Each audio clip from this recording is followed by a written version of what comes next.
ಅದು ಸುದೀರ್ಘ 10 ವರ್ಷಗಳ ಕಾಲ ನಡೆದ ಕೊಲೆ ಪ್ರಕರಣದ ವಿಚಾರಣೆ. ಆ ಪ್ರಕರಣದಲ್ಲಿ ಸಿಲುಕಿಕೊಂಡಿದ್ದ ಆ ನಾಯಕನಿಗೆ ಜೀವಾವಧಿ ಶಿಕ್ಷೆಯೂ ಆಗಿತ್ತು. ಆ ನಾಯಕ ಇನ್ಯಾವತ್ತೂ ಕ್ಷೇತ್ರಕ್ಕೆ ಬರೋದೇ ಇಲ್ಲ ಎಂದುಕೊಂಡಿದ್ದವರ ನಿರೀಕ್ಷೆ ಈಗ ಹುಸಿಯಾಗಿದೆ. ಘನ ನ್ಯಾಯಾಲಯ ನೀಡಿದ ಆ ಒಂದು ತೀರ್ಪಿನಿಂದ ಇದೀಗ ಆ ನಾಯಕನಿಗೆ ಮತ್ತೆ ರಾಜಕೀಯ ಮರುಜನ್ಮ ಸಿಕ್ಕಿದೆ. ಕ್ಷೇತ್ರದಲ್ಲಿ ಆ ನಾಯಕನ ಬೆಂಬಲಿಗರ ಹರ್ಷೋದ್ಗಾರ ಮುಗಿಲು ಮುಟ್ಟಿದೆ. ಆತ ಕಳೆದುಕೊಂಡಿದ್ದ ಶಾಸಕ ಸ್ಥಾನಕ್ಕೆ ಮತ್ತೆ ಮರುಜೀವ ಬಂದಿದೆ. ಇಷ್ಟಕ್ಕೂ ಯಾರು ಆ ನಾಯಕ ಅಂತೀರಾ? ಇಲ್ಲಿದೆ ನೋಡಿ ಎಲ್ಲ ಡೀಟೇಲ್ಸ್. ಹೌದು, ಆ ನಾಯಕ ಬೇರೆ ಯಾರೂ ಅಲ್ಲ, ಅವರೇ ವಿನಯ್ ಕುಲಕರ್ಣಿ. ಧಾರವಾಡದ ಜಿಲ್ಲಾ ಪಂಚಾಯಿತಿ ಸದಸ್ಯರಾಗಿದ್ದ ಯೋಗೇಶ್ ಗೌಡರ ಕೊಲೆ ಪ್ರಕರಣದಲ್ಲಿ ಜನಪ್ರತಿನಿಧಿಗಳ ವಿಶೇಷ ನ್ಯಾಯಾಲಯದಿಂದ ಅಪರಾಧಿ ಅಂತ ಸಾಬೀತಾಗಿ ಜೀವಾವಧಿ ಶಿಕ್ಷೆಗೆ ಗುರಿ ಆಗಿದ್ದ ವಿನಯ್ ಈ ಹಿಂದೆ ಕ್ಷೇತ್ರದ ಹೊರಗೆ ಇದ್ದುಕೊಂಡೇ ಜನಮನ್ನಣೆ ಗಳಿಸಿ ಶಾಸಕರಾಗಿ ಆಯ್ಕೆ ಆಗಿದ್ರು.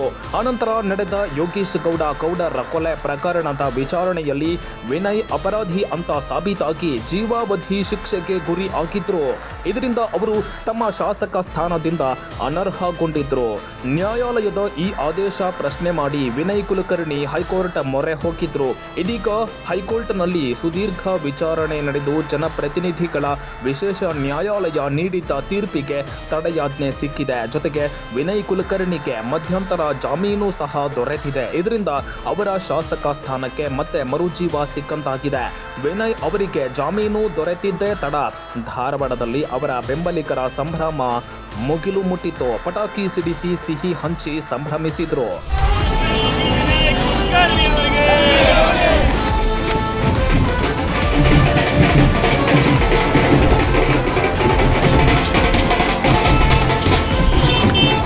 ಸನ್ಮಾನ್ಯ ವಿನಯ್ ಕುಲಕರ್ಣಿ ಅವರು ನಾಳೆ ಧಾರವಾಡಕ್ಕೆ ಬರ್ತಾ ಇದ್ದಾರೆ. ಅದಕ್ಕೋಸ್ಕರ ಮನೆಗೆ ಕೂಡ ನಾವು ಸಂಭ್ರಮಾಚರಣೆಯನ್ನು ಮಾಡಬೇಕಂತ ವಿಚಾರ ಮಾಡಿದ್ದೇವೆ. ಈ ಮೂಲಕ ಮಾನ್ಯ ಉಚ್ಚ ನ್ಯಾಯಾಲಯಕ್ಕೆ ನಮ್ಮ ಕ್ಷೇತ್ರದ ಪರವಾಗಿ ಧನ್ಯವಾದಗಳು.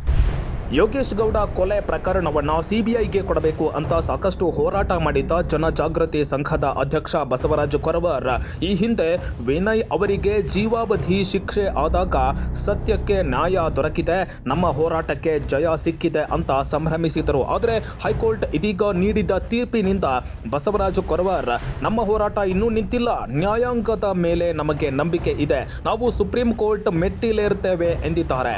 ಇವರ ನಡೆ ಒಂದು ಕಡೆ ಆದರೆ ಇವರಿಗೆ ಸಾಥ್ ಕೊಡಬೇಕಿದ್ದ ಯೋಗೇಶ್ ಗೌಡರ ಪತ್ನಿ ಮಲ್ಲಮ್ಮ ಅವರು ನಮಗಿನ್ನು ಕಾನೂನು ಹೋರಾಟ ಸಾಕು, ನಾನು ಯಾವ ಸುಪ್ರೀಂ ಕೋರ್ಟ್ಗೂ ಹೋಗೋದಿಲ್ಲ ಅಂತ ಕಡ್ಡಿ ಮುರಿದಂತೆ ಹೇಳಿಬಿಟ್ಟಿದ್ದಾರೆ.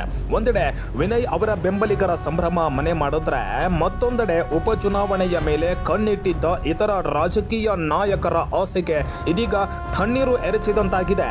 ಬಹಳಷ್ಟು ಜನ ಧೈರ್ಯಗುಂದದೆ ಬಂದು ಕೋರ್ಟ್ ಮುಂದೆ ನಿಂತು ಸಾಕ್ಷಿಯನ್ನು ಹೇಳಿದರು.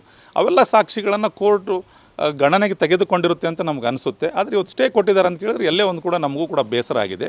ಯಾಕಂತ ಕೇಳಿದ್ರೆ ನಮಗೆ ನ್ಯಾಯಾಲಯದ ಮೇಲೆ ಸಂಪೂರ್ಣವಾಗಿ ನಂಬಿಕೆ ಇಟ್ಟು ನಾವು ಹೋರಾಟವನ್ನು ಮಾಡ್ತಾ ಇದ್ದೀವಿ.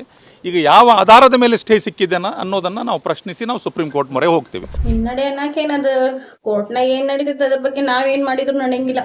ಸುಪ್ರೀಂ ಕೋರ್ಟ್ ಗಿಟ್ಟಿಗೆ ನಾವೇನು ಹಾಕಿ ಈಗ ಗುರುನಾಥ್ ಗೌಡ ಆಗಿರ್ಬೋದು ಕೊರವರು ಸುಪ್ರೀಂ ಕೋರ್ಟ್ ಹೋಗ್ತಾರೆ ಅಂತ ಹೇಳಿದಾರೆ, ನೀವೇನಾರು ಅವ್ರು ಕೂಡ ಇಲ್ಲ, ನಾವು ಹೋಗಂಗಿಲ್ಲ.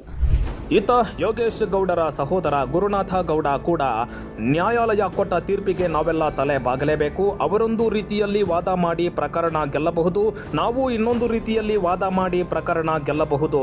ಕಾನೂನು ಎಲ್ಲರಿಗೂ ಒಂದೇ, ನಮ್ಮ ಹೋರಾಟ ಇಷ್ಟಕ್ಕೆ ನಿಲ್ಲೋದಿಲ್ಲ, ಸುಪ್ರೀಂ ಕೋರ್ಟ್ಗೆ ನಾವು ಹೋಗ್ತೇವೆ ಅಂತ ಮಾತು ಹೇಳಿದ್ದಾರೆ.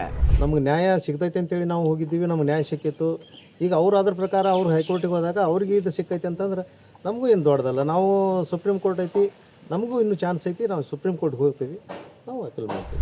ಈ ಪ್ರಕರಣ ಮುಂದೆ ಸುಪ್ರೀಂ ಕೋರ್ಟ್ ಮೆಟ್ಟಿಲೇರುತ್ತೋ ಏನೋ ಗೊತ್ತಿಲ್ಲ. ಒಟ್ಟಿನಲ್ಲಿ ವಿನಯ್ ಕುಲಕರ್ಣಿ ಅವರಿಗೆ ಸದ್ಯಕ್ಕಂತೂ ಬಿಗ್ ರಿಲೀಫ್ ಸಿಕ್ಕಂತಾಗಿದೆ. ಅವರ ಶಾಸಕ ಸ್ಥಾನ ಅವರಿಗೆ ಮರಳಿ ಸಿಗುವ ಸಾಧ್ಯತೆಯೂ ಇದ್ದು ಅವರು ಧಾರವಾಡಕ್ಕೆ ಬರುವುದನ್ನೇ ಅವರ ಬೆಂಬಲಿಗರು ಕಾಯ್ತಾ ಇದ್ದಾರೆ. Praveen Omkari, public next, Dharwad.